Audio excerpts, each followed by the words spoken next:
Assalomu alaykum, kanalimizning hurmatli obunachilari. Biz bugun sizlarga Urex siropi haqida ma'lumotlar berib o'tamiz. Agar siz kanalimizga obuna bo'lmagan bo'lsangiz, obuna bo'lib qo'yishni unutmang.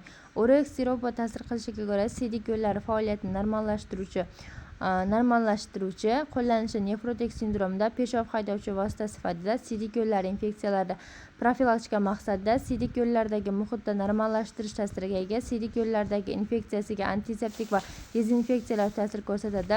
Siydik yo'llari shamollashi holatlarida siydik yo'llaridagi yallig'lanish va og'riqlarni oldini olish ta'siriga ega, siydik yo'llari faoliyatini normallashtiruvchi vosita sifatida qo'llaniladi. Qabul qilish usuli va dozasi ovqatlanishdan oldin qabul qilinadi. Sutkasiga 3-4 martagacha bir osh qoshiqdan qabul qilsa bo'ladi.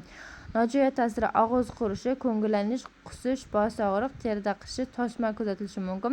Preparatga yuqori allergik reaksiya bo'lganda, o'tkir jigar va buyrak yetishmovchiligida, o'tkir oxirgi bosqich yallig'lanish holatlarida, buyrak tosh kasalliklarida, qovoqdagi tosh bo'lganda, o'tkir infeksion siydik ayru kasalliklarida qo'llash mumkin emas.